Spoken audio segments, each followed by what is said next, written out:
Hey, this is Rick Kaselj from exercisesforinjuries.com. I want to welcome you to another video. And, in this video, I'm going to interview Nick Pineault, who I've interviewed before. I interviewed him back a couple months where we were talking about the pain-free diet. And today we're going to talk about more on the fat loss side of things. Now, I met Nick, we've exchanged emails over the internet. We met a couple months back in Denver and had a good chat in Denver. And then we also ran into each other a couple weeks ago in San Diego. So, Nick, I'll get you to introduce yourself to the listeners and viewers and readers of exercisesforinjuries.com. Sure. Thanks, Rick. Thanks for having me. Always a pleasure. First, I'm Nick Pineault, so you can guess by my name. I'm a French-Canadian, now in Montreal, Quebec, so pay me a visit if you want. It's really a great place. I will. Yeah, for sure. You need to come in the summer, though, because in winter it's way too cold for you Americans, usually. Minus 25 Celsius. Anyway, so my nickname is the Nutrition Nerd, and actually other people started calling me this because I always have something to say about ingredients, about food, and I'm really passionate about this stuff. So people often ask me what kind of credentials I can show. I have a big fancy golden diplomas on my walls, right? I don't have any of those, and my background is communications. So I did 4 years in university communications. So more, I consider myself more a journalist than a nutrition expert per se, with the credentials and the official studies. That being said, my passion lies in nutrition. So in the past 7 years, I've studied everything that's online. Great people like Chris Gresser, Mercola, and read thousand blog articles and books trying to decipher and to find what's true, what's not true about certain myths we hear everywhere in the media, and try to find where I saw. So I'm really about trying to find what's the deal with all this information on the internet and whether it's true or not. Okay. And in our last interview, we talked about pain-relieving foods, and then in this video we're going to talk about fat-burning foods. So let's pretend we walk into someone's kitchen, and what would be, foods that do not burn fat that are commonly seen in someone's kitchen? Right.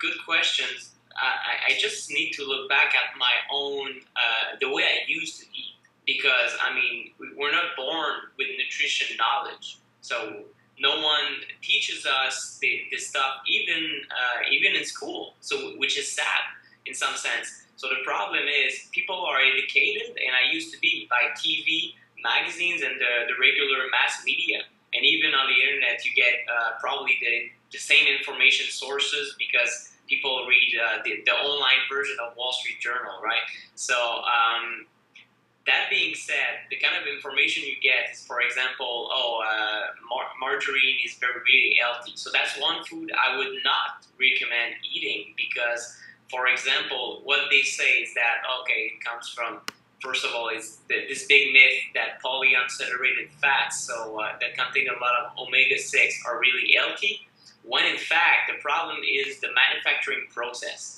So not a lot of people ask themselves how their food is made because we have other things to do with our lives and we're busy and we need to trust someone. So you listen on TV, you see that B-Cell brand being advertised, and they're like, okay, that's healthy, obviously. And even the American Heart Association puts the logo on it, so it must be good.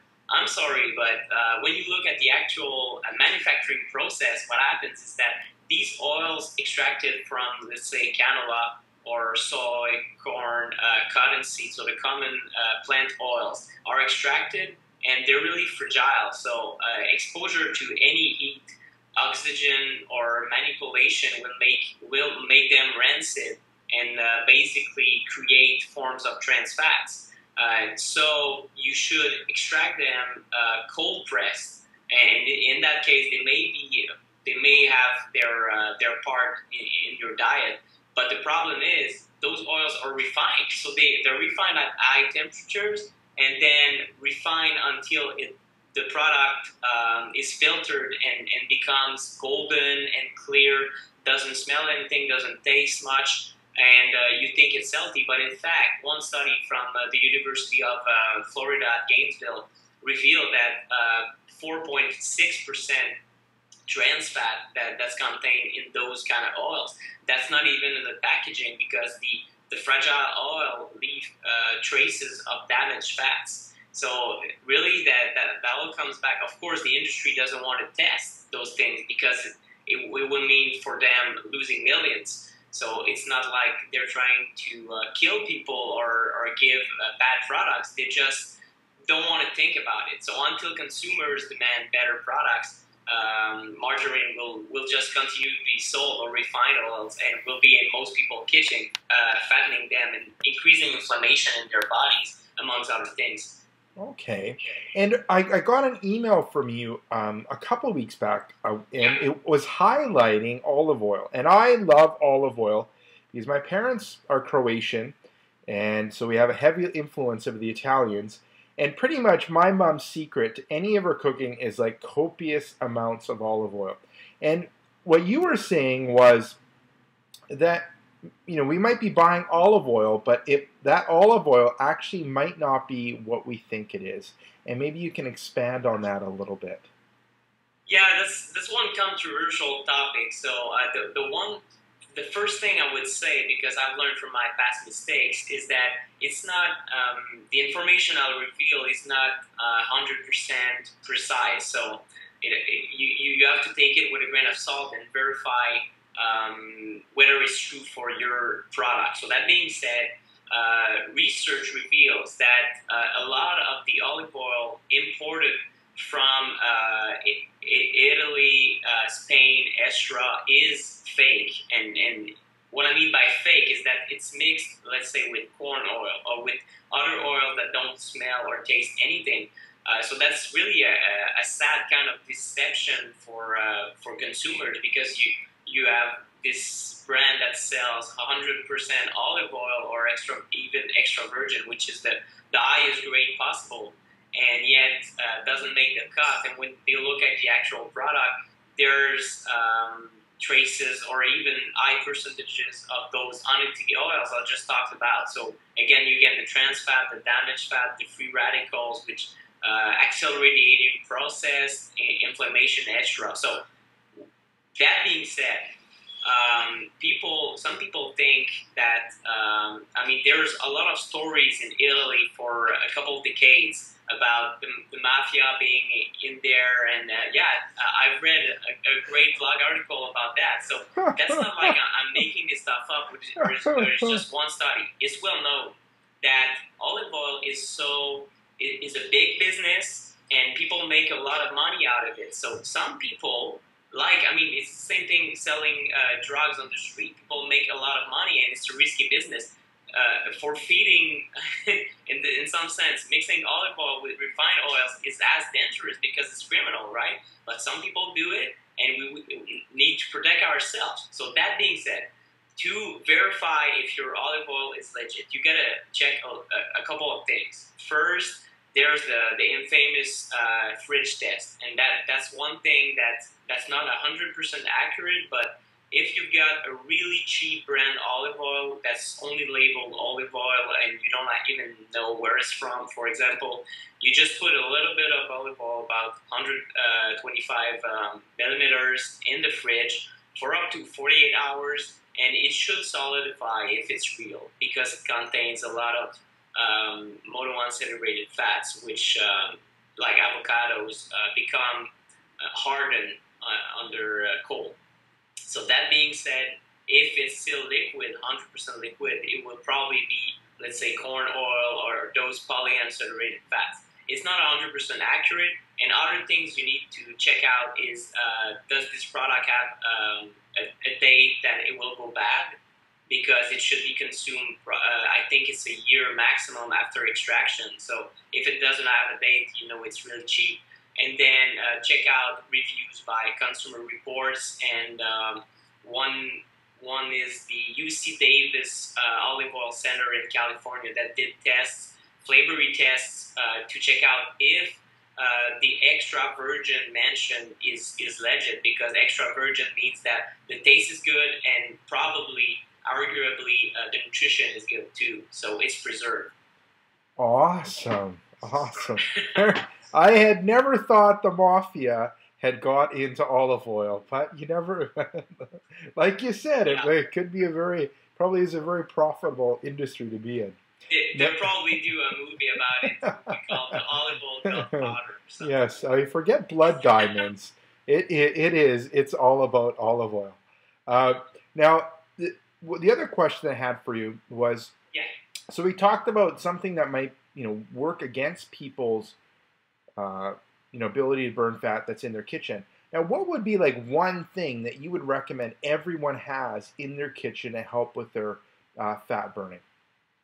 I think really cooking oils is, don't want to repeat myself here, but cooking oils are really important, just because you almost use them at every single meal. So when you cook eggs in the morning, and then you have a steak at night, so you're always using them in small quantities. So the one thing I suggest adding for people would be coconut oil. And so you've got the raw, because, like we call it's not really raw, but that's a whole another topic.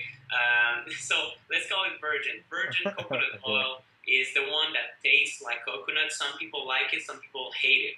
So use it, and it contains the medium chain triglycerides. So it's basically a form of fats that's used by your brain actually for immediate energy. So it's not considered exactly like a fat in your body. It's more like a kind of fat that's going to be burned really fast. So that's why it's a proven fat burner to some degree. If you don't like the taste, though, you'll be really pleased to know that there's a kind of expeller pressed coconut oil that's deodorized naturally. So deodorization in some oils is made with chemicals and everything, but brands like Tropical Traditions, look it up on Google. It's a really good brand that offers expeller pressed coconut oil, and it's deodorized. So you get basically a flavorless fat that's really healthy. And the one important thing when choosing your fat source for cooking is stability, because you don't want it to overcook and to overburn, because you'll basically do the same thing manufacturers do with their corn oil and soy oil.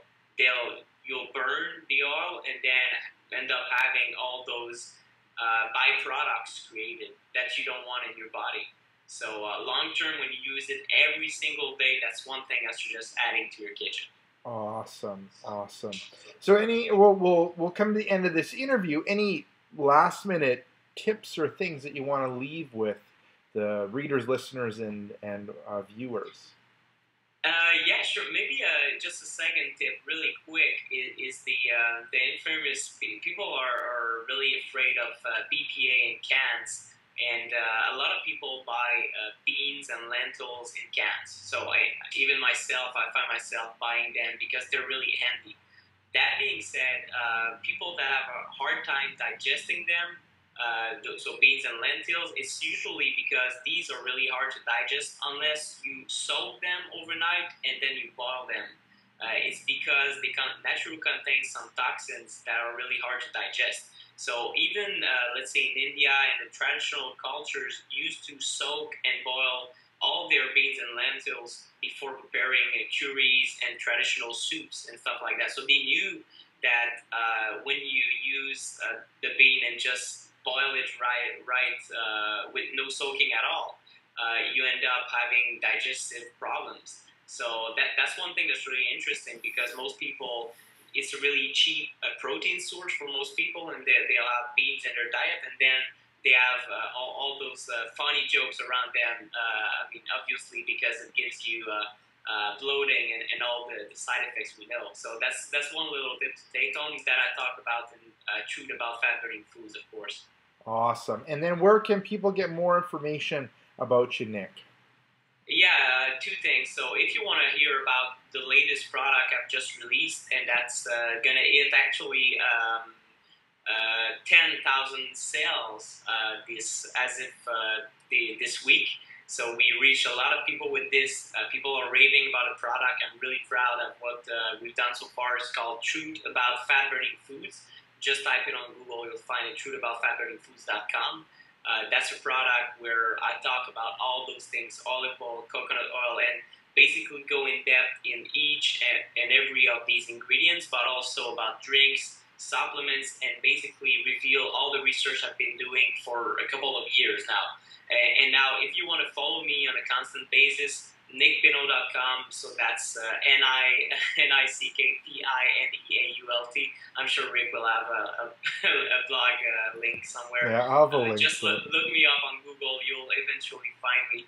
And so follow up on we've got a lot of stuff every week. There are nutrition tips, fat loss, and of course being healthier, eating better, smarter choices. Awesome. So thank you very much, Nick. And thank you. Thank you, exercisesforinjuries.com viewers, listeners, and readers. So thank you very much for joining me on this, interview. And make sure you swing by exercisesforinjuries.com. You can type in your injury there, and there's a good chance that I have an article or video on your injury. Second thing, if you're watching this on YouTube, head up above and hit subscribe. And what that'll do is you'll end up getting videos like this and interviews like this every couple days from myself. And then lastly, head down below and let Nick and I know what you think of this interview. Hit like or leave us a comment and question, and Nick and I will get back to you. So this is Rick Kaselj from exercisesforinjuries.com in Vancouver, Canada, and Nick Pineault in Montreal, Quebec. From Truth About Fat Burning Foods, saying take care and bye-bye.